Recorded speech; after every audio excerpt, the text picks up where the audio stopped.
네, 7월 4일 장 마감 후 방송 찐시황 방송 시작하겠습니다. 지금 함께 하시는 분은 유스탁 대표시죠, 유창희 대표님. 네, 안녕하세요. 네, 오늘 저희 방송에서 처음 모시는데요. 네. 일단 오늘 주식시장이 그렇게 좋지는 않았어요. 예, 그렇죠. 연저점을 다시 한번 경신을 했는데 오늘 시장 한번 정리를 해주시죠. 네. 뭐 오늘 진짜 30분 정도는 기대감이 좀 있었어요. 그러니까 뭐 한 0.5% 정도 상승을 좀 했었으니까요. 근데 이제 전체적으로 아시아 증시가 좀 흔들리면서 국내 시장도 좀 부침이 있었다라고 말씀드리고 싶습니다.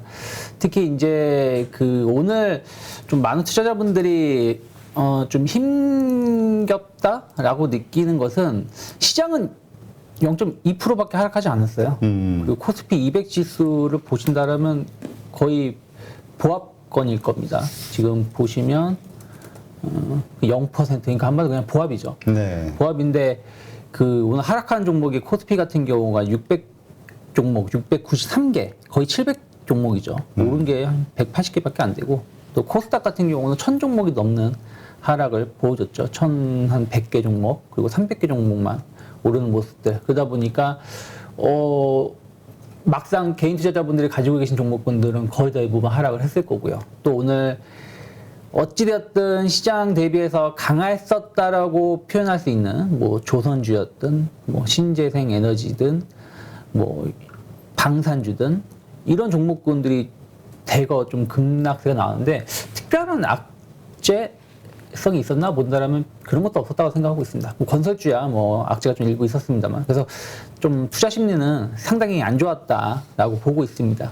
뭐 종합주가 지수는 뭐 다시 한번 또 2,300포인트를 하회하는 모습을 보여줬다가 당연히 좀 낙폭을 줄이면서 2,300포인트 정말 턱걸이 했죠. 2,300.34 하면은. 그리고 코스닥 같은 경우도 뭐 722포인트 연중 저점, 지난 6월 23일 저점을 깼다가 좀 올라온 거라서 좀 아슬아슬하다라고 볼 수 있는데, 다만 그래도 우리가 좀 뭐 긍정적인 거, 이렇게 투자 심리는 안 좋음에도 조금 긍정적인 걸 억지로 찾자라면 어쨌든 개인 투자자분들이 좀 매도가 나왔죠. 거래소에서 한 1,800억 정도 매도가 나왔고, 그리고 선물 쪽에서 막판에 좀 줄어들긴 했습니다만은 외국인들이 어쨌든 지난주 금요일, 오늘 같은 경우도 좀 순매수를 좀 보여줬다는 부분들, 이게 시장을 이끌기 위한 순매수는 아니지만 어쨌든 시장을 더 하락하기에는 외국인들도 좀 부담스럽다라는 것을 느낄 수 있었던 하루가 아닌가, 그렇게 보고 있습니다. 네. 우리가 계속 요즘 반복해서 얘기하는 것 중에 하나가, 네. 외인들이 선물을 이용해가지고 장난을 너무 많이 친다. 네. 선물 매수, 현물 매도 뭐 이런 식으로 네. 그런 선물 플레이로 돈을 벌어가고 있다, 이런 얘기 하는데 오늘도 그런 하루라고 봐야 될까요?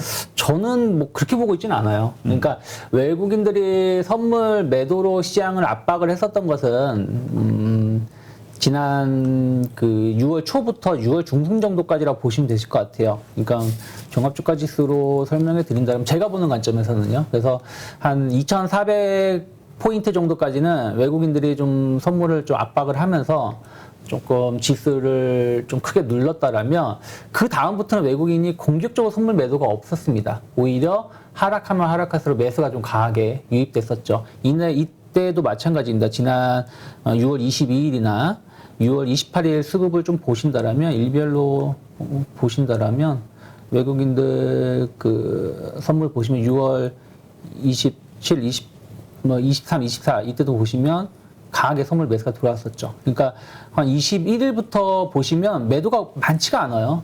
거의 오히려 매수를 보여주고 있죠. 그 얘기는 무슨 얘기냐면, 외국인들은 조금 2,400포인트 이하에서는 뭐 얼마가 더 빠질지 모르겠지만 좀 추가적인 급락보다는 제한된 하락을 좀 예상하고 있다라고 보고 있고요.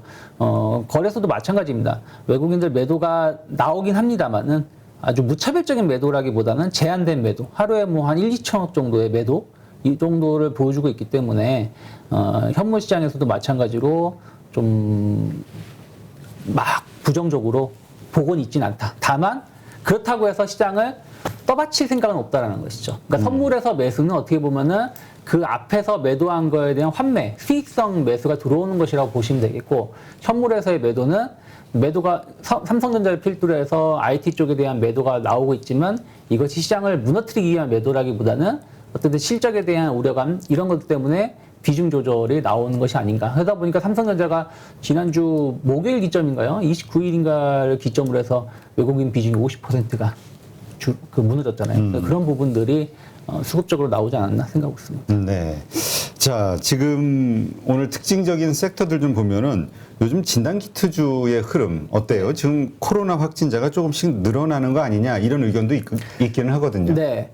뭐 코로나 확진자가 많지는 않지만 일평균 기준으로 보면은 한 1,000명에서 1,500명 정도 늘어난 것 같아요. 그러니까 한 2주 전, 3주 전하고 비교해 본다라면 1,000명 정도 내외 정도 늘어난 것 같고, 그리고 오히려 이제 코로나 쪽보다는 이제 원숭이 두창 뭐 이런 부분들 때문에 뭐 진단 키트 관련해 가지고 좀 이슈가 좀 있다라고 보고 있는데, 저는 솔직히 뭐 이미 시대가 끝났다라고 보고 있습니다. 그러니까 뭐 이런 이슈로 인해서 올라온다고 하더라도 이러한 뭐 종목군들이 시세를 과거로 돌리기에는 힘들다. 그리고 원숭이 두창이 뭐 다들 아시지만 이게 그 코로나처럼 확산력이 뭐 강한 것도 아니고 좀 제한된 신체 접촉이라든지 이런 부분들로 발생하는 부분들이 있다 보니까 저는 그 이슈가 진단키트라든지 일부 제약바이오, 그러니까 제약주들에 대해서 약간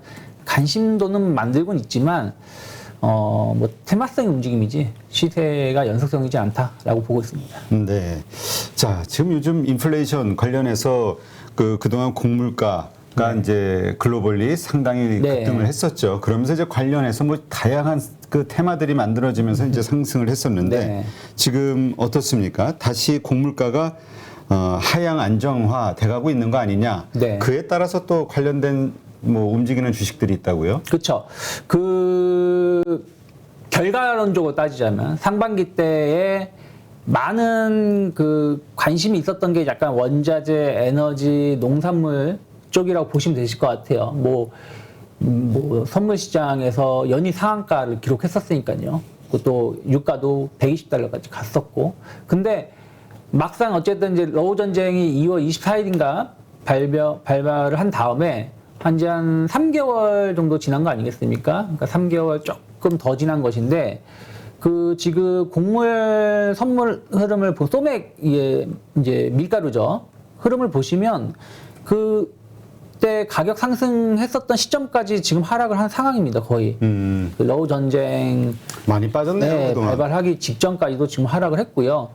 옥수수 같은 경우도 지금 거의 그 가격 언저리까지 지금 하락을 해 주었죠. 그리고 예를 들어서 뭐 경기의 바로미터라고 할 수 있는 뭐 구리 같은 경우는 뭐 그렇게 오른 적도 없었고 오히려 계단식 하락을 좀 보여주고 있고요. 그리고 유가 같은 경우도 최근에 보시면 물론 이제 어제 올랐고 오늘 조금 이제 뭐 흐지부지한 모습이지만 어쨌든 6월 중순 이후부터는 조금 상승이 좀 둔화되는 모습, 좀 안정화를 찾아가고 있죠. 가스는 별로 보여드릴 게 없는 게 미국 천연가스는 급락을 했지만 유럽 천연가스도 급등했기 때문에 뭐 그거는 뭐 시황에서 좀 제외한다라면요. 그러면 이 얘기는 무슨 얘기냐면 의외로 그 원자재 가격이 좀 농산물 원자재 쪽이 에너지 쪽으로 또 같이 해서 좀 가격이 좀 안정화되고 있다. 특히 농산물 쪽이 우리가 뭐 작황이 안 좋을 거다. 기후도 안 좋고 뭐 농약도 뿌리지 못하고 비료도 비싸다 보니까 많이 못 뿌려서 작년 대비 안 좋을 거라고 했는데 뭐 러시아가 엄청난 지금 뭐 풍년이라고 합니다.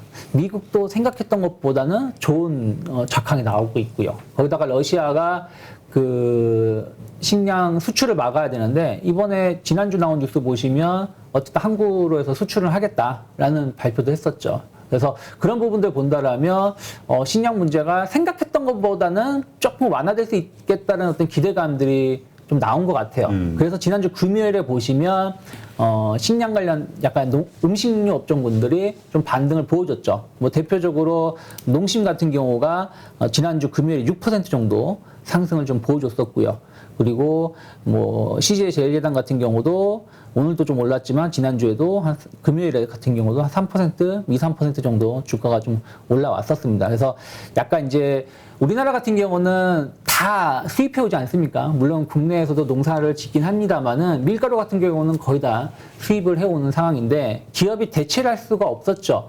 전 솔직히 말씀드리면 사료주들이 뭐 가격 전가한다? 이건 상당히 제한적이라고 보고 있거든요. 그러니까 뭐 사료주는 모르겠습니다만은 다른 섹터들 보면은 마음대로 기업이 가격을 인상하지 못해요. 미국도 마찬가지겠습니다. 그래서 그런 부분들이 우려감들이 나왔었습니다만은 막상 이제 관련된 가격이 하락하니까 가격은 좀 올렸었고 그러면 하반기에 가면은 이런 안정화가 좀 더 장기화 된다라면 수익성은 더 개선될 수 있다는 여지가 좀 있다라는 것이죠. 그런 측면에서 음식료 업종군들이 약간 경기 방어제 성격도 있고 수익성이 2분기까지는 안 좋겠지만 3분기, 4분기로 갈수록 좀 좋아질 수 있다는 기대감으로 좀 반등에 성공을 하고 있는 것이 아닌가라고 보고 있습니다. 네. 근데 지금 우리 원자재 가격 흐름을 보니까 6월 달에 다 급락을 했네요. 뭐 여러 가지. 6월 달에 뭐 우리나라 증시도 하락했지만 다 하락했습니다. 모든 섹터가. 자산 시장이 그냥 네. 다. 근데 저거를 보니까 스물스물 또 기대감이 6월 달 네. 예, 소비자 물가 지수 네. CPI에 대해서 기대감이 좀 되는데요. 좀 가라앉지 그쵸. 않았을까 뭐 싶어요. 아무래도 이제 6월 달에 보시면 유가도 어찌됐든 6월 중순 이후에 고점을 찍고 하락세를 보여줬고 아까 말씀드린 이런 농산물 쪽도 조금 하락세를 보여줬고 또 우리나라 입장에서는 좋은 건 아니지만 미국의 달러도 은근히 강세 기조를 보여줬었어요. 인덱스 통화 인덱스 보시면 5월 달 보시면 하락세를 보여줬었죠. 하락세를 보여주다가 6월부터는 이렇게 반등을 줬죠.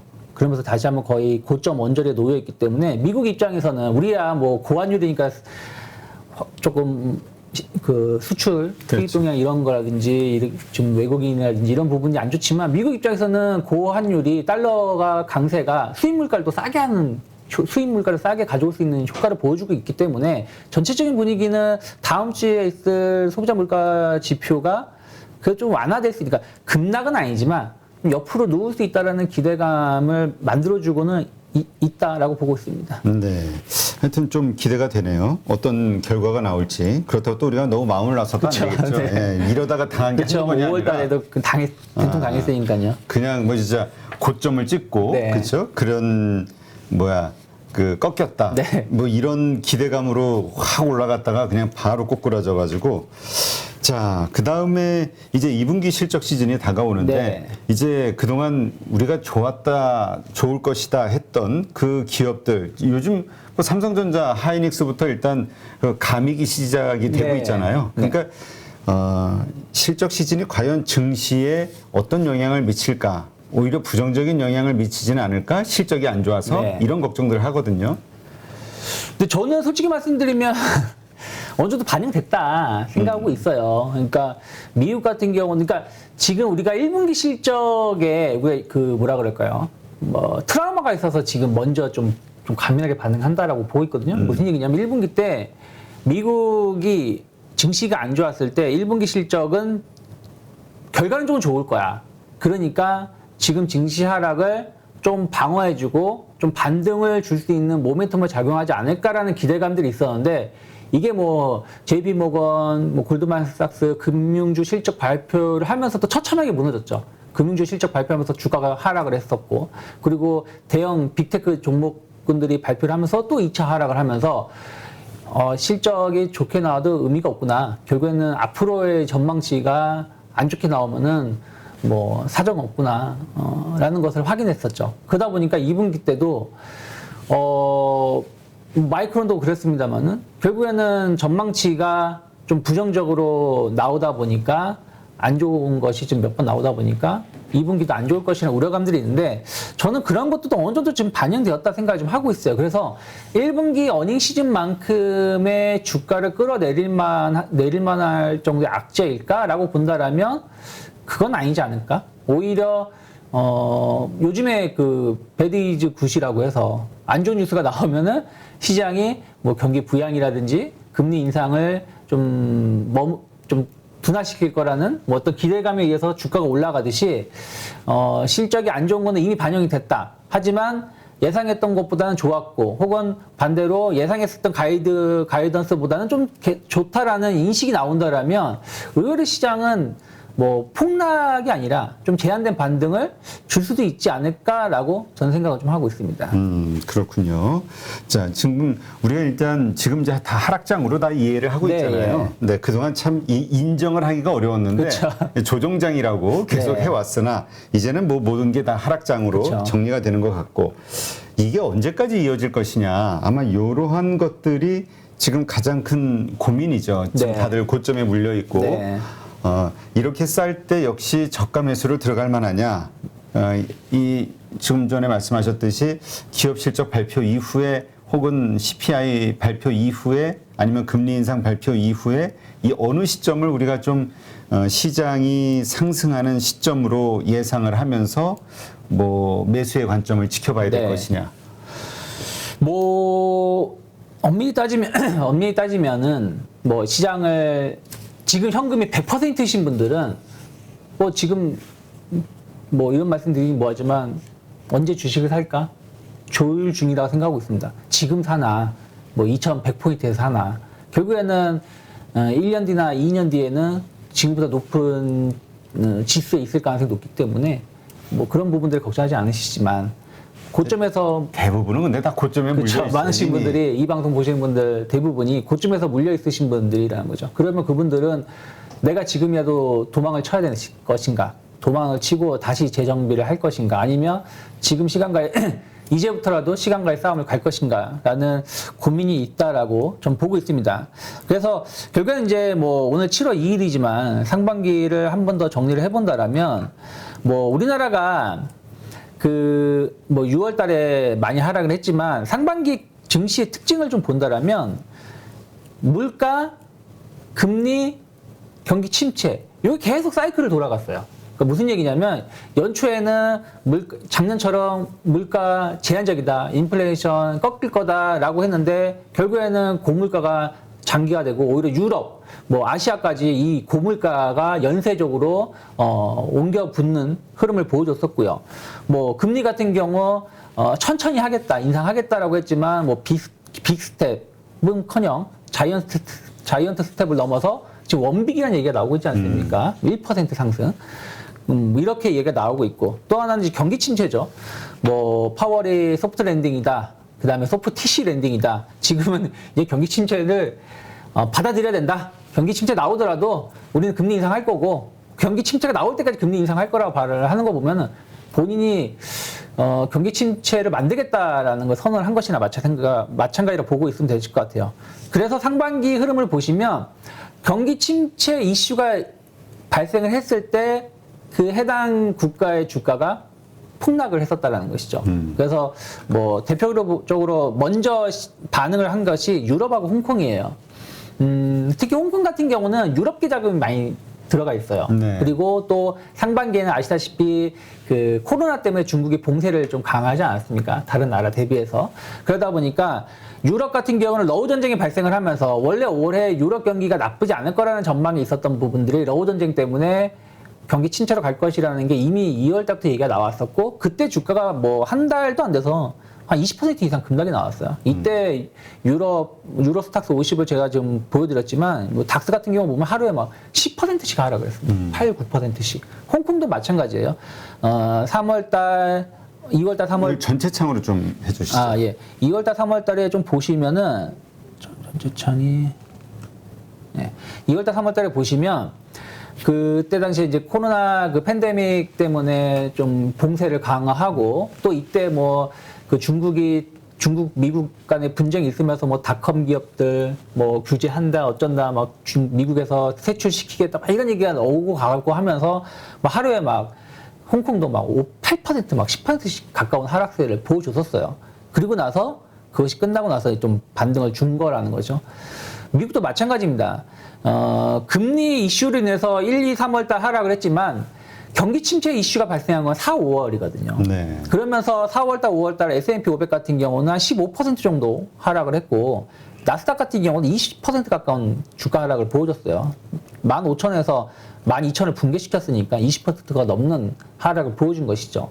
그리고 우리나라는 어떻게 보면 그때까지 잘 버텨줬습니다. 1월 달에 한 10% 가까운 하락을 보여줬지만 2, 3, 4, 5월 달까지는 옆으로 쭉 횡보하면서 하단이 한 2,500, 2,600 정도, 상단이 2,700 정도 해서 2,650에서 2,700 사이를 박스권을 보여주면서 우리나라는 그래도 수출 주도형 국가고 약간 이제 에너지 가격 때문에 그 적자가 보여준 것이지 전체적인 분위기는 IT, 자동차, 뭐 화학 모두 수출이 흑자 나쁘지 않았거든요. 그래서 좀 괜찮겠다라고 했는데 6월 달에 결국에는 아니나 다를까 경기 침체가 오면 누가 버티냐 뭐 다 죽는다라는 인식이 퍼진 거죠. 대표적으로 IT 수요가 급감할 수밖에 없는 것이고 또 IT 투자가 급감할 수밖에 없는 것이고 그럼 우리나라는 여전히 지금 2차 전지가 많이 올랐다고 하지만 전체적인 시장의 그 비중을 많이 차지하고 있는 건 IT 쪽이거든요. 삼성전자, 하이닉스, 뭐 LG전자 또 코스닥도 보시면 2차 전지가 시가총액 상위 종목이 많이 있지만 실질적으로는 그건 몇 개를 제외하고 나면 IT 소부장 관련된 기업들이 대부분 시가총액 상위 종목 그 시장을 좀 구성하고 있다 보니까 그쪽이 그냥 탈석 주저앉은 버린 것이죠. 근데 이것이 우리나라만 그런 것이냐? 대만도 그랬어요. 우리나라는 이게 결과론적으로 제가 웃어서 죄송합니다만은 어떻게 보면 피할 수 있는 시간을 줬죠. 네. 근데 못 피한 거죠. 근데 대만은 보시면 아시다시피 4, 5월 달 급락 나오고 반등 조금 주고 나서 6월 달 그냥 얻어 맞아 버렸어요. 아예 도망갈 시간도 주지 않고 하락을 했다는 것이죠. 그만큼 IT 섹터에 대한 매도 공세가 상당히 강했고 이로 인해서 결국에는 모든 글로벌 증시가 비슷한 하락을 보여줬다. 물론 국가별로 약간의 차이는 있지만 평균 25% 내외의 하락세를 보여줬기 때문에 결국에는 경기 침체를 피할 수가 없었다라고 보시면 되지 않을까 생각을 좀 하고 있습니다. 네. 참 그러니까 우리가 아직은 네. 그러니까 양방향으로 열어놔야 될 것 같아요. 그쵸. 어떻게 될지는 모르겠어요. 네. 그래서 저는 하반기를 예상을 좀 해본다라면 말씀드린 것처럼 뭐 경기 침체 이슈 때문에 하락한 건 맞습니다. 그러면 이제부터는 진짜 경기 침체가 오는데 이게 엄청난 경기 침체가 올 것이냐 아니면 경기 침체가 오는데 얕은 경기 침체가 올 것이냐 요거의 차이인 것 같아요. 그러면 만약에 얕은 경기 침체가 온다라면 뭐 아까 홍콩 증시 보여드렸지만 저점을 찍고 나서 좀 완만한 반등세 그러니까 몇 번의 굴곡은 있었습니다만은 홍콩 증시가 3월달 한 4월달 정도 저점을 찍고 좀 올라오는 모습을 보여주고 있고요. 그게 아니라 경기 침체인데 이게 완만한 게 아니라 조금 많은 사람들이 좀 힘들어하는 경기 침체일 것이다. 뭐 그렇게 간다라면 아무래도 저점을 확인하더라도 바로 오르는 것이 아니라 옆으로 횡보하는 모습, 바닥을 다지는 모습이 나올 가능성이 높다라고 보고 있고요. 추가 조정 가능성은 예상하고 있습니다. 근데 이게 지금부터 쭉쭉쭉쭉 빠져서 추가 조정이 아니라 네. 이게 뭐 8월 달이 될지 뭐 지금이 될 수도 있고 혹은 9월 달이 될지는 모르겠습니다만은 일단 지금은 저는 반등 권역이라고 생각하고 있고 반등을 주고 나서 조정이 나온다라면 예를 들어서 뭐 지금까지는 많은 사람들이 말하죠. 멀티플. 그러니까 그동안 고평가되어 있던 것을 축소시키는 하락이었다라면 이젠 진짜 어닝이 감소하는 부분들을 반영해야 될 것이다 라고 그런 얘기가 나오고 있기 때문에 그런 부분들이 나온다라면 아무래도 2분기 실적 발표 이후에 2분기에 대해서 했던 실적 시즌, 어닝 시즌에 대해서 부정적으로 해석이 된다라면 한 S&P 500 기준으로는 3,300에서 3,200 정도의 조정이 나올 수 있다 생각하고 있고 저는 그게 중요한 게 아니라 만약에 진짜로 한번 출렁거림이 심하게 나온다라면 그동안 나름대로는 버티고 있었던 애플이라든지 MS 마이크로소프트라든지 테슬라, 알파벳 같은 기업들이 전 한 번 더 충격이 나와야 된다 생각을 좀 하고 있어요. 그것을 전 연봉 5년선을 좀 보고 있는데, 연봉 5년선을 보는 이유가, 지금 차트적으로 보신다라면, 지금 종합주가 지수 차트를 좀 보신다라면요, 나스닥 연봉 차트는 이미 5년선을 깼다가 지금 올라오고 있어요. 그리고 S&P 500도 5년선을 살짝 맞고 지금 올라오는 모습을 좀 보여주고 있거든요. 근데 여기서 충격을 준다는 얘기는 이 5년선을 그냥 심하게 좀 깬다라는 것인데, 해외 대형 종목군들, 애플 같은 경우라든지 이런 걸 좀 보신다라면, 애플은 아직 연봉선 110달러에 가지도 않았습니다. 그리고 마이크로소프트 같은 경우도 마찬가지로 연봉 5년선에 가지도 않았죠. 뭐 나머지 또 보시면 아시겠지만, 그래서 이런 기업들이 결국 연봉 5년선을 가야지 완벽한 바닥 가능성? 그러면 아무래도 나스닥이라든지 S&P 500은 더 많이 하락을 하겠죠. 최소한 뭐 나스닥 같은 경우 10,000포인트를 아예 깨는 모습을 보여주겠죠. 10,000포인트가 뭐겠어요? 더 심한 하락을 보여주겠지만, 그 정도가 되면 아무래도 이제 우리가 이제 그런 얘기 하잖아요. 우리나라는 약간 이제 반대 매매가 나오면서 투매, 그렇죠. 개인 투자자들이 좀 항복 선언하는 모습이 좀 있었는데, 미국은 그런 게 전혀 없다. 미국도 신용잔고가 상당하다, 뭐 이런 얘기가 있긴 하던데요. 신용잔고가 상당하고, 그럼에도 불구하고 아직까지도 그런 얘기가 뭐라 그럴까요? 좀 항복하지 않았다. 투매가 나오고 있지 않다라고 얘기가 나오고 있는데, 아마 이런 그동안 좀 버티고 있었던 종목군들이 만약에 연봉 5년선까지 조정이 나온다라면, 그때가 정말 빅테크의 멀티플, 어닝에 대한 감소 이런 것까지 고평가가 해소가 되는 국면이 아닐까 생각하고 있기 때문에, 한 번의 고통은 좀 그 고통이 좀 큰 고통은 있을 수 있다 생각을 하고 있습니다. 네. 근데 그렇다면 미국의 고통, 우리가 가끔씩 디커플링 되기는 하지만 네. 한국에도 또 그만한 충격이 또 따라올 수밖에 없다, 이렇게 봐야 될까요? 근데 이제 그게 저는 이제 그러면 이제 많은 분들이 그럼 우리나라 뭐 1,800포인트 가는 것이냐, 뭐 2,000포인트 깨는 것이냐. 2천 깨진다는 얘기가 지금 워낙 많아가지고. 네, 그렇게 얘기를 하는데 저는 그러진 않을 것 같아요. 그러니까 무슨 얘기냐면, 동반해서 하락은 나올 거지만, 미국이 그만큼 하락이 나온다고 해서 우리나라 증시가 동일한 폭만큼 혹은 더 많이 하락할 가능성은 적지 않을까 생각을 좀 하고 있고요. 그리고 또 말씀드리고 싶은 건 뭐냐면, 이제 여기서 이제 반등을 저는 줄 거라고 좀 보고 있는 거잖아요. 예를 들어서 뭐 그게 2,500포인트가 될지, 2,450포인트가 될지, 뭐 2,600포인트가 될지 모르겠습니다만은, 일정한 좀 반등을 주고 나면은, 이제 시장은 이제 좀 저점, 고점에 대한 박스권 흐름이 지지와 저항이 좀 생길 가능성이 높아요. 그러면 우리나라 같은 게 의외로 그 지지선에서는 조금 버틸 수 있는 여력이 있다. 왜냐면 먼저 좀 맞은 경향이 있다라는 것이죠. 말씀드린 것처럼, 아까 애플이라든지, 뭐 구글이라든지, 뭐 마이크로소프트 같은 경우는 좀 억지로 좀 버텨온 흐름이 있고, 이들이 투매가 나오면서 무너지는 것이라서, 미국의 폭락이 우리나라의 폭락을, 같이 연동할 가능성은 좀 적지 않을까. 저는 희망적으로 보고 있습니다. 그래서, 한 2,300포인트는 깰 수는 있겠습니다만은, 뭐, 2,000포인트를 깬다. 뭐, 다시 한번 1,800포인트까지도 갈 수 있다. 이렇게까지 비관적으로 볼 필요는 없지 않을까 생각하고 있습니다. 네. 근데 이제 일단 우리 미국 시장이 이렇게 꺾인다라는 것은 트리거로, 네. 저거를 보시는 거죠. 그 기업 실적이 안 좋게 나오는 현상? 그것 네. 때문에 이제 다시 그 PER에 대한 배수가 개선되면서 그렇죠. 충격이 올 것이다. 네. 그것이 결국엔 이제 경기 침체로 가는 것이죠. 이게 경기 침체에 대한 것인데, 왜 저는 우리나라 같은 경우 이제 좀 점진적 상승, 다중 바닥을 좀 기대하는 것은, 이미 인플레하고 경기 불황은 이미 선반영됐다 생각하고 있어요. 충분하게는 뭐 사람마다 보는 관점은 다르겠지만, 저는 상당 부분 반영이 되어 있다 생각을 하고 있어요.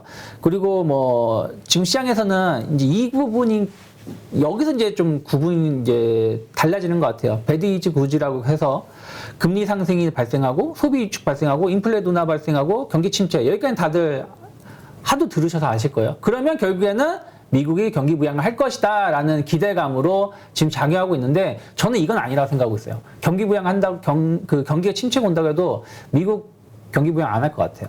그러면 이것도 어떻게 보면 불황도 뉴 노멀 시대라고 보셔야 될 것 같아요. 그러니까 과거에는 경기 침체가 오면은 중앙은행이 적극적으로 경기를 부양을 했다. 하지만 지금 뉴 노멀 아니겠습니까? 뉴 노멀에서는 경기 부양 못 한다는 것이죠. 왜냐하면 물가 인플레에 대한 망령에 대한 두려움이 이제 생긴 거거든요. 예전에는 진짜 미국뿐이 아니죠. 우리나라도 거의 뭐 한 2% 미만의 금리로 저금리가 2008년부터 지금까지 이어진 거 아니겠습니까? 한 10몇 년 동안 이어진 상황이었는데 지금부터는 그것의 바탕이 저물가였다는 것이죠. 근데 지금은 저물가가 아니라는 것이죠. 고물가라는 것이죠. 그런 것 때문에 인플레에 대한 망령 때문에 경기 부양이 여의치 않을 것이고 그래서 시장이 뭐 V자로 올라가기보다는 저는 좀 옆으로 좀 횡보하는 모습 이러한 모습이 내년 상반기까지는 좀 이어질 가능성이 높지 않을까 생각을 좀 하고 있습니다. 그렇다면 하반기에 이러한 것들을 만약에 이제 물론 지켜봐야 되겠죠. 네. 그러면서 이제 이러한 말씀하신 어떤 그런 현상들이 하나씩 만약에 보이기 시작한다 했을 때 우리가 어떠한 투자 전략 이미 물려있는 분들이라면 뭐 가만히 있는 게 일단 답일까요? 저는 그건 아닌 것 같아요. 그러니까 지금이 어떻게 보면은 죄송한 말씀이지만 제일 좋은 기회라고 생각하고 있어요. 어떤 손실을 보고 계신 분들도. 무슨 얘기냐면 제가 지금 말씀드린 게 뭐냐면 시장이 저점을 찍었고 이제는 점진적 상승으로 계속 올라가서 종합주가 지수가 2,700포인트, 2,600포인트가 갈 것이다. 미국 증시도 계속해서 반등을 굴곡이 있겠습니다만 반등을 주고 올라가면서 S&P 500이 뭐 한 4,000포인트 갈 것이다. 이렇게 말씀드린 게 아니잖아요. 굴곡이 있으면서 옆으로 횡보할 가능성이 높다. 그러니까 뭐 2,300포인트를 깨서 2,200포인트를 깰지언정 다시 뭐 2,300포인트, 2,400포인트까지 올라갈 거라고 보고 있습니다. 하지만 2,700, 2,800 간다라고 보고 있지는 않다라는 것이죠. 옆으로 횡보한다는 얘기는 무슨 얘기냐면 지금까지 하락했던 종목군들은 더 하락한다는 얘기예요. 과거의 사례를 본다면 지금까지 하락했던 종목이 이 종목군들이 드라마틱하게 올라간다기보다는 계속 저점을 이탈하면서 하락을 할 것이고 오히려 강했었던 섹터 혹은 앞으로 좀 개선될 수 있는 섹터의 종목군들만 정말 작게 시장이 형성돼서 그들 종목군들만 올라간다는 것이죠. 그러다 보니까 지수가 옆으로 묶인다는 것이죠. 그래서 오늘 같은 경우 내 종목은 다 빠졌는데 시장은 보합. 이런 모습이 나올 수가 있기 때문에 오히려 이럴 때 과감하게 종목을 교체하시는 전략, 뭐 포트폴리오를 오늘 당장 내일 당장 교체하라는 게 아니라 7월 달은 좀 그런 부분들에 포커스를 맞추면서 포트를 변경하셔야지 하반기 시장에 그러니까 상반기에 손해 보셨던 부분들을 일정 부분 만회할 수 있는 것이지 그냥 단순하게 삼성전자 망하겠어? 뭐 이게 뭐 5만 원을 가든 4만 원을 가든 나는 뭐 삼성전자랑 영원히 사랑할 거라고 하시는 분들 혹은 뭐 어떤 섹터가 내가 지금 고점에서 예를 들어서 뭐 이런 뭐 게임주 같은 게요. 뭐 NFT라든지 뭐 혹은 뭐 카카오뱅크라든지 뭐 카카오라든지 저 높은 가격에서 내가 사서 지금 마이너스 50% 마이너스 60% 돼 있는 상황에서 나 지금 이거 못 팔어. 내가 이거 어떻게 팔겠어 하면서 갖고 계시면 그게 연말로 가서 지금보다 낙폭을 줄일 가능성보다는 저는 오히려 연말로 간다라면 지금보다 더 낮은 가격에 형성될 가능성이 높다. 그러면 차라리 과감하게 종목을 교체하셔서 조금 손실 본 거를 줄일 수 있는 전략을 짜는 게 맞지 않을까 생각하고 있습니다. 네. 근데 또 이런 의견도 있단 말이죠. 뭐냐면 이제까지 많이 빠져있던, 그러니까 초기에 먼저 빠지기 시작했던 네. 주식들 이런 것들은 다시 뭐 반등하면서 뭐 횡보를 하든 뭔가 그런 모습을 이끌어 가는데 그동안 잘 지켜오던 주식들이 요즘 같은 경우 순서대로 하락한다, 하락하죠. 급락한다, 혹은 뭐 키 맞추기를 한다 여러 표현이 있겠죠. 꺾어진단 말이에요. 오늘 같은 경우도 보면은 건설주, 뭐 방산주, 우주항공 다 빠졌잖아요. 그동안 잘 지켰던. 그러니까 이제 겁나는 게 이제까지 했던 많이 이미 왕창 빠진 내 주식을 지금 잘 버티는 주식으로 바꿨을 때 얘가 빠져버리면 이제 그때 진짜 답이 없으니까. 뭐 그러실 수 있죠. 그러니까 말씀하신 것처럼 지금 이미 70% 빠진 종목이 있다고 쳐요. 근데 옆을 딱 돌아보니까 이 종목은 신고가네? 혹은 이 종목은 안 빠졌네? 그러면 이 종목이 강한데 이 종목을 살까? 한데 반대로 이 종목이 또 70% 빠지면 어떡하지? 그렇지. 이 종목은 뭐 70%에서 뭐 10% 더 빠지면 결국은 80%지만 고점 대비 80%지만 현재 가격에서 보면은 한 10%고 옆에 있는 종목은 이제 시작을 해서 막 70% 이렇게 하락하면 어떡하지? 라는 두려움이 있을 수 있죠. 근데 저는 반대로 보면 그들 기업을 수급을 보시면 기관하고 외국인은 사고 있어요. 그럼 기관하고 외국인은 그런 생각 안 할까라는 생각. 그리고 충격이 발생을 하더라도, 그러니까 아까 말씀드린 것처럼 하반기에 저는 블랙스완이, 그러니까 그런 일이 없으면 좋겠는데 엄청난 경기 침체 말고 새로운 이슈로 시장을 한번 흔들 수 있는 요소가 있다라고 생각하고 있어요. 근데 만약에 그렇게 해서 흔들면은 물론 이들 종목군들도 하락을 하겠죠. 그런데 6월달 흐름을 보시면 조선주들 계속 올라가다가 오늘 하락한 거예요. 네. 그럼 엄밀히 따지면은 6월 달부터 지금까지 보면은 플러스권이에요. 그리고 방산주도 마찬가지예요. 뭐 약간의 굴곡은 있었습니다만은 오늘 하루 하락한 것만 가지고 앞으로 이렇게 쭉쭉 빠진다라고 말하기 좀 힘들 수 있다는 것이죠. 그래서 이러한 부분들을 좀 잘 고민을 해서, 자동차 같은 경우도 마찬가지입니다. 현대차 지난주 수요일인가요? 독일에서 그 조사 들어간다. 검찰이 디젤 게이트 얘기가 나오면서 막 5% 6% 급락이 나왔어요. 현대, 기아 급락 나왔고 막 자동차 관련된 종목들이 그 전까지면, 그 전날까지만 더 급등 나왔던 게 다 급락이 나왔는데 목금 오늘 수목금인가 목금인가 해가지고 그걸 다 회복을 시켜놨어요. 결국에는 강한 종목은 악재가 나왔을 때 같이 하락하지만 반등 나올 때 더 강한 반등이 나올 수 있다는 것이기 때문에 그런 거를 두려워하시기보다는 정말로 이 섹터가 좋을 만한 쪽에 대해서의 분석을 하고 나서 종목 교체를 하시면 좋지 않을까. 그리고 과거의 사례를 보면 이건 좀 비약적인 얘기인데 그 옛날에 닷컴 버블이 발생을 했을 때 네. 그 데이콤이라는 회사가 있었어요. 그 회사가 이제 지금 이제 LG 데이콤 바뀌고 LG 파워콤 바뀌어서 LG U+ 합병이 됐는데 그때 이 회사가 99년도, 2000년도 해가지고 50만 원까지 갔었어요. 근데 닷컴 버블 해소가 되어서 이게 3천 원까지 갔어요. 아, 엄청 폭락했네. 네, 3천 원까지 갔었고, 꼭 이거 20년 전 얘기지만 뭐 그 서브프라임 서브프라임 사태가 발생했을 때도 마찬가지고, 어찌됐든 시장이 안 좋아서 조정이 나오고 테마가 끝났을 때는 그 테마가 살아나는 경우가 많지가 않았었다는 것이죠. 그래서 저는 오히려 게임주들 뭐 혹은 약간 뭐 좀 그동안 성장주라고 불렸었던 종목군들은 조금 더 하락이 좀 나올 수 있다. 그렇게 보고 있습니다. 네, 그렇군요. 지금 아까도 우리 얘기했지만 좋다 했던 것들이 지금 좀 꺾이고 오늘 흐름을 좀 보면 그동안 좀 오히려 불안하게 했던 것들이 올랐잖아요. 지금 반도체주들, 삼성전자, 하이닉스가 올랐는데 이거를 어떻게 이해해야 될까요? 지금 반도체와 관련해서 워낙 그 불황을 예고하고 있는데.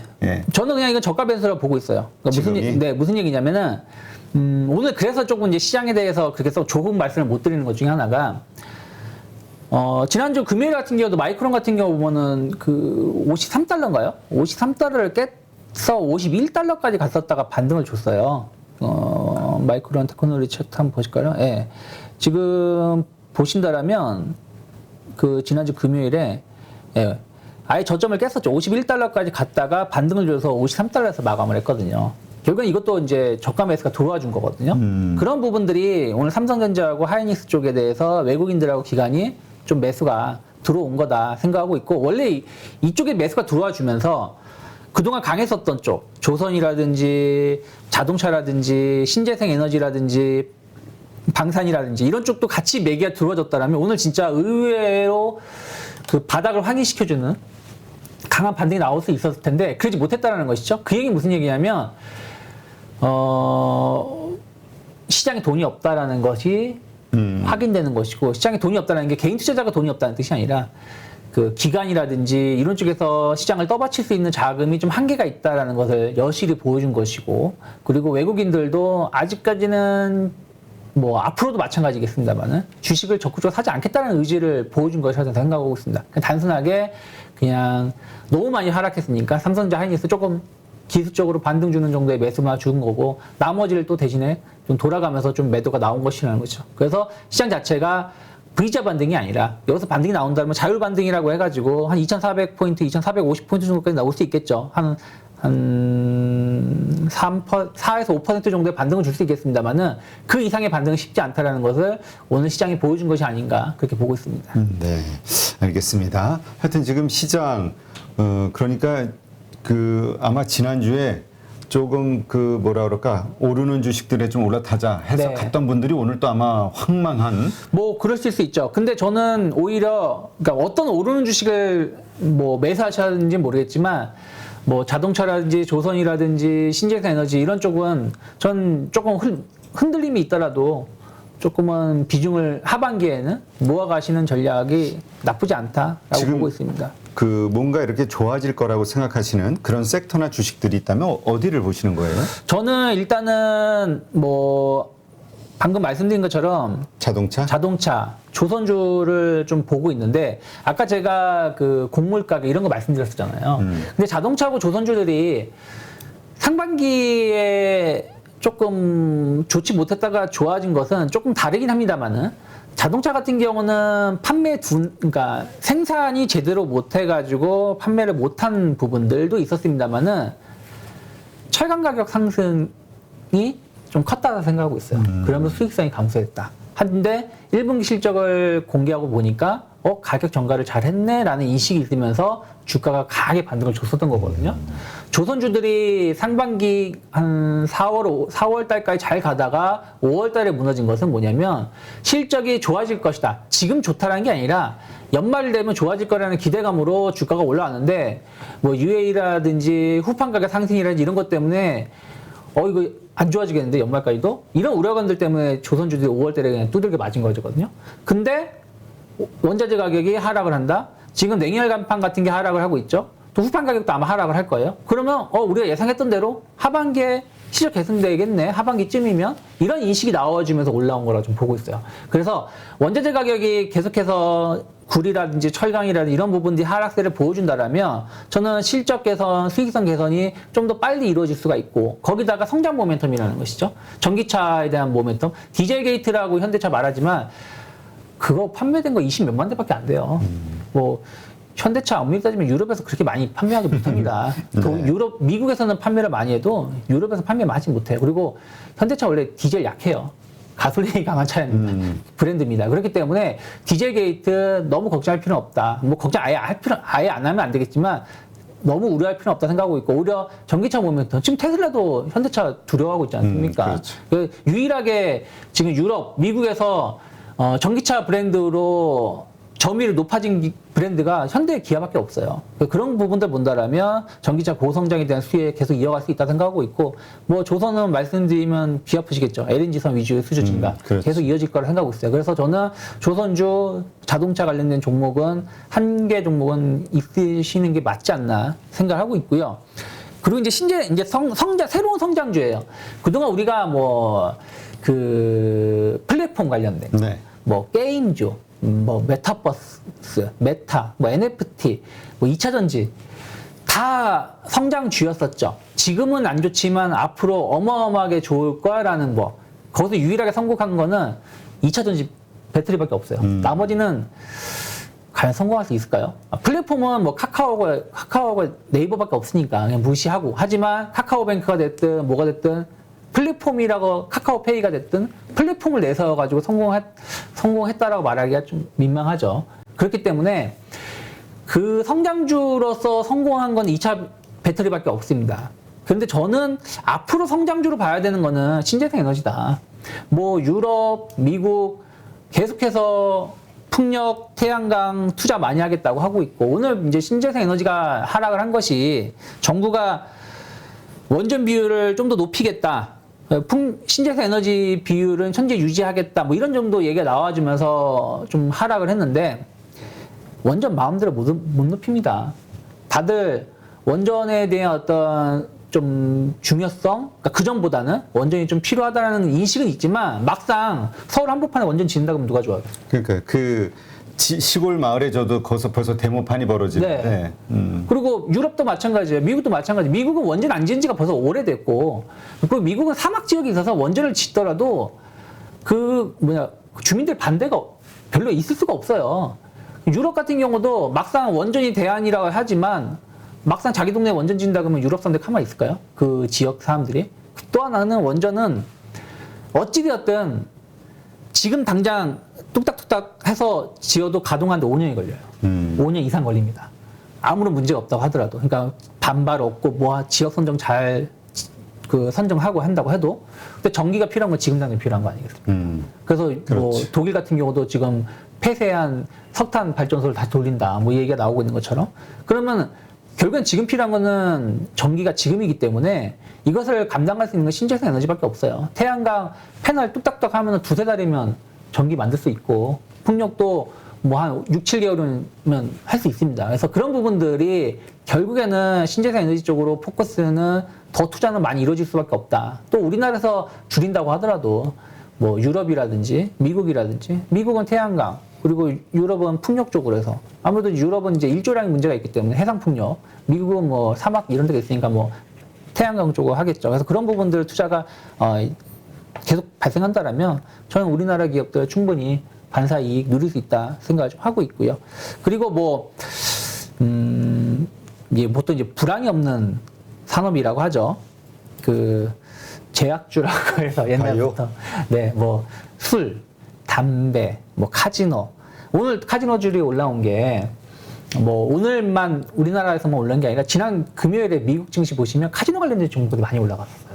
아무래도 이제 뭐 리오프닝에 대한 기대감들도 있고 또 사람들이 카지노 같은 경우 저는 한 번도 안 해봤지만 한번 이게 좀 병적으로 좀 빠지신 분들은 가시지 않습니까?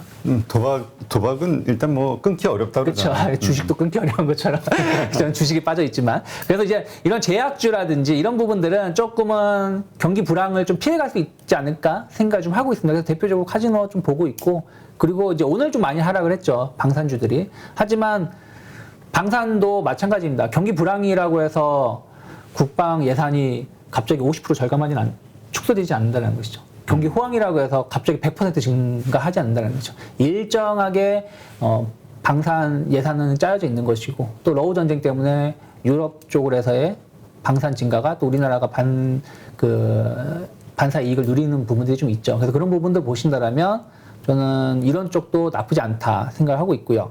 그리고 이제 아까 말씀드린 것처럼 하반기 수익성 개선되는 sek터가 아직은 확정된 게 아니라서 조심스럽지만 원자재 가격 하락이라든지 에너지 가격 하락이라든지 만약에 농산물 가격, 곡물 가격이 하락을 한다라면 정말 러시아가 풍년이 일어나서 가을에 정상적으로 수출을 한다라면 식량 문제가 좀 해결될 것이고 조금 가격이 좀 하락을 한다라면 음식료업종군들 나쁘지 않을 수 있고 또 하나는 유가가 만약에 점진적인 하락을 한다라면 뭐 다시 한 100달러 이하로 가서 뭐 90달러에서 100달러 사이에서만 움직여줘도 화학업종군들, 그러니까 화학이라든지 철강이라든지 뭐 정유주들도 마찬가지고요. 이런 기업들은 스프레드 차이, 그러니까 자기들이 판매한 제품의 그 단가의 그 차이로 내가 사온 가격, 판매하는 가격, 그 차이로 수익이 결정나는 거 아니겠습니까? 근데 화학업종군들은 경기 침체가 온다고 해서 수요가 급락한다든가 경기 호황이 나온다고 해서 수요가 폭발적으로 늘어나지는 않아요. 그냥 보통의 일정 수요가 확보가 되어 있는 섹터가 또 화학주거든요.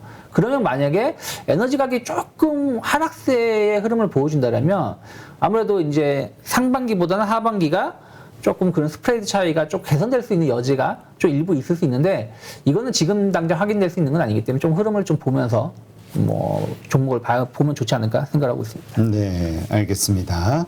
네, 오늘 이렇게 해서 유스탁 유창희 대표님과 함께 오늘 시장 한번 점검을 해봤고요. 하여튼 뭐 말씀하신 아까 근데 좀 그 하반기 블랙스완 가능성을 말씀하셨잖아요. 네. 근거는 뭡니까? 왜 그런 일이 발생할 거라고 생각하시죠?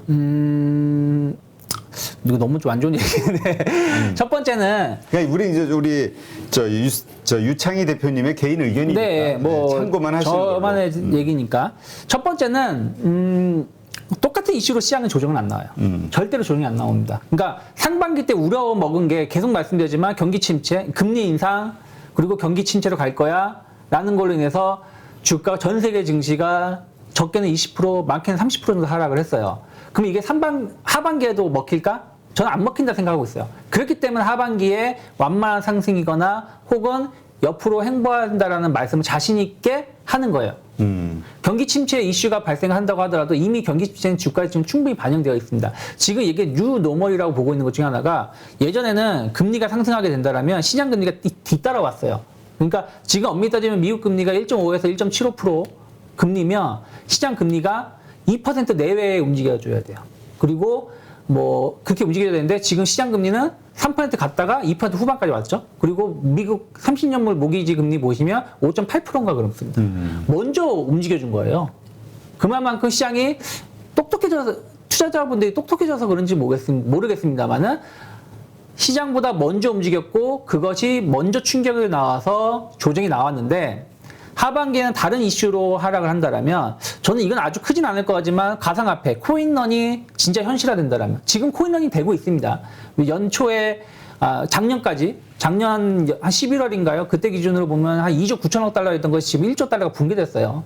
그 7월 1일 기준으로 8,500억 달러까지 축소가 됐는데 우리가 닷컴 버블이라든지 2008년 위기가 발생했을 때 약 7조 달러 정도의 자산이 붕괴가 됐었어요. 그럼 정말 이쪽에서 자산이 붕괴가 된다라면 금융시장이 조금 흔들림이 나올 수 있겠죠. 특히 코인을 활용해가지고 대출이라든지 이런 쪽에 금융 파생된 게 많이 있기 때문에. 근데 저는 이것부터 제일 걱정되는 거는 일본 아니면 유럽 둘 중에 하나가 속썩일 가능성이 높다라고 생각을 하고 있는데 일본 같은 경우는 엔화죠.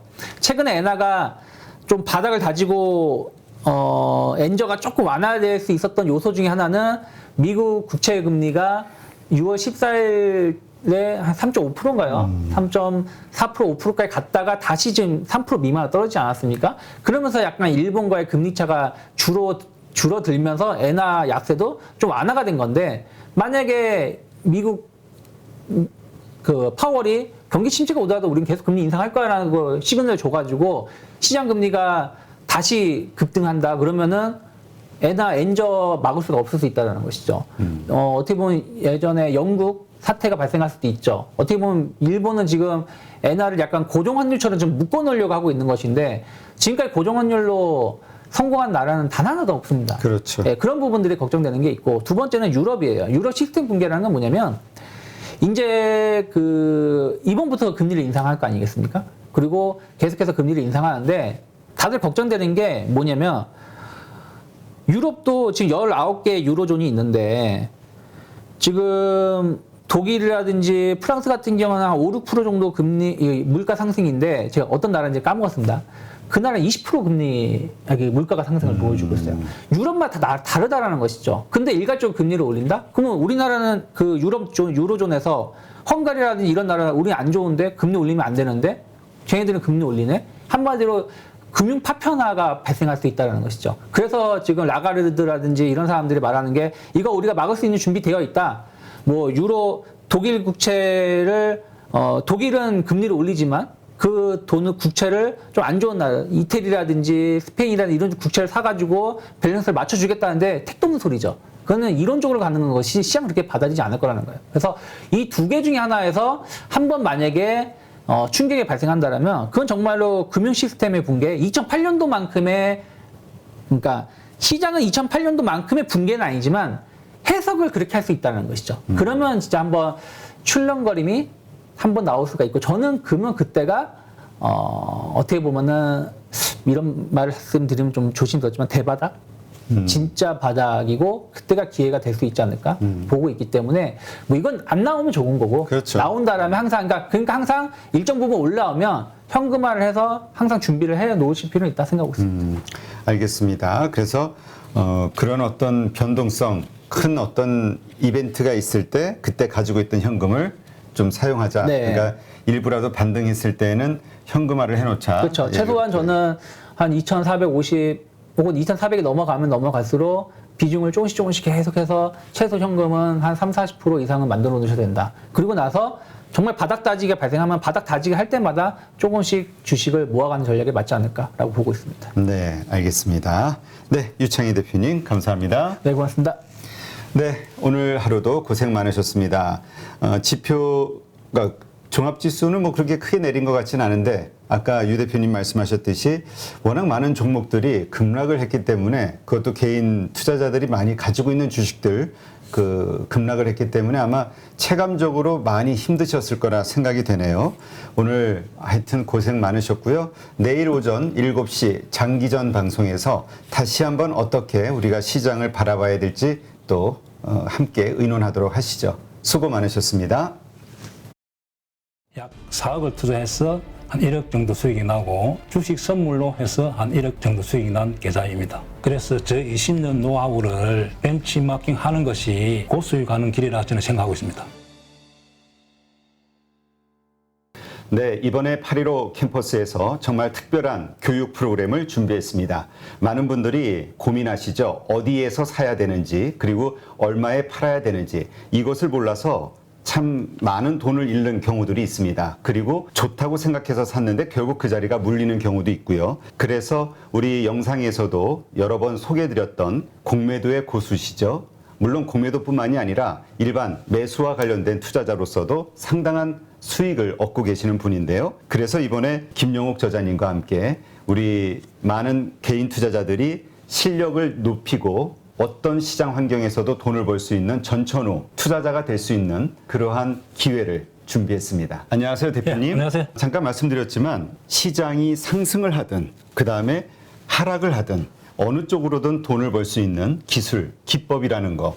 네, 이거가 상당히 우리 개인 투자자들에게는 매력적인 포인트가 아닐까 생각이 돼서 이번에 정말 삼고초려해서 모셨는데요. 최근에 성적이 어떠신지 여쭤봐도 될까요? 저는 전업 투자자이기 때문에 그냥 월 단위로 손실 난 달이 거의 없다시피 합니다. 그래서 꾸준하게 수익을 내고 있습니다. 최근에 제가 공매도에 대해서 주간 동화하고 대담을 했는데 거기에 그 계좌 인증을 하려 해서 제가 계좌 인증을 한 계좌가 2개가 있습니다. 그것을 자료로 첨부하겠습니다. 자, 이게 계좌 보면 하나는 CFD 계좌 약 4억을 투자해서 한 1억 정도 수익이 나고 주식 선물로 해서 한 1억 정도 수익이 난 계좌입니다.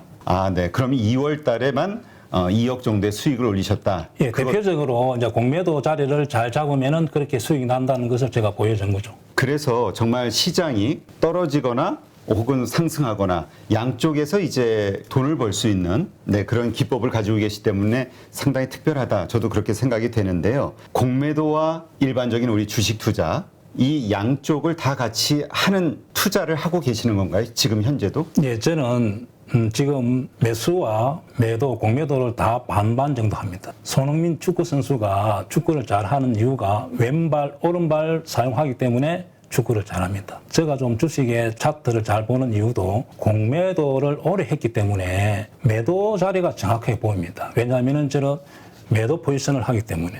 반대로 또 매수 자리도 잘 보입니다. 결국 공매도와 매수는 제가 다음에 기회가 되면 설명하겠지만은 밀접한 연관이 있습니다. 그래서 일반 투자자들도 쉽게 배우면은 성률이 한 90% 정도 나올 수 있도록 교육을 할 수 있습니다. 공매도를 활용해서 오히려 사야 되는 자리들을 알 수 있는 거잖아요. 네, 맞습니다. 이러한 것과 관련된 기법들은 어떤 것들이 있나요? 간단하게 4가지 기법을 저도 실제 매매를 해서 이제 검증한 기법인데 강남 나이트 기법이라고 우리 땅은 강남이 최고 좋잖아요. 그렇죠. 차트상에서도 그런 강남 자리가 성률이 한 80%, 90% 나오는 자리가 있고 신고가 자리. 네. 또 하나는 급락에서 턴, 그 다음에 윗꼬리 거래 극강 기법이라고 4가지 기법을 통해서 매수로서는 충분히 개인들이 수익을 낼 수 있습니다. 또 공매도 자리는 2군데, 저점에서 공매도 자리, 고점에서 공매도 자리 2군데만 배우더라도 충분히 개인들도 적용해서 수익을 낼 수가 있습니다. 네. 네. 그런데 많은 분들이 또 오해하실 수 있는 게 공매도에 대해서는 워낙 이미지가 안 좋기 때문에 그러니까 개인 투자자들이 희생을 그 외국인과 기관의 어떤 불공정한 공매도로 인해서 희생을 받는다라고 생각을 하는 피해의식을 가지고 있는 분들도 있거든요. 그러나 이 공매도에 대해서 명확하게 이해를 하고 있다면 공매도를 쳐서 돈을 버는 것도 가능하지만 공매도 치는 자리를 피할 수 있는 안목이 생길 수도 있는 거겠죠? 제가 이제 공매도를 안 하더라도 공매도 치는 자리를 알기만 하더라도 개인들이 매수를 실수 안 하기 때문에 계좌의 수익에 큰 도움이 됩니다. 네. 모든 주식 거래를 코스피 300, 그다음에 코스닥 200, 소위 우량주 중심으로만 한다라고 말씀하셨거든요. 거기에는 뭐 어떤 특별한 이유가 있을까요? 예, 제가 이제 20년 동안 전업 투자하면서 개별 종목, 이제 테마주와 잡주들을 매매하다 보니까 럭비공처럼 어떻게 튈지를 예측을 할 수가 없습니다. 그래서 운에 맡기는 매매를 많이 했다는 거죠. 네. 그래서 우리가 개인 투자자들이 그런 매매를 많이 해서 어떤 경우는 수익 났다가 손실 났다가 그 결과를 알 수가 없기 때문에 손실이 많이 납니다. 따라서 우량주 위주로 하다 보면은 예측이 가능합니다. 네. 이 차트상에서 상승 차트가 보이고 하락 차트가 보인다는 거죠.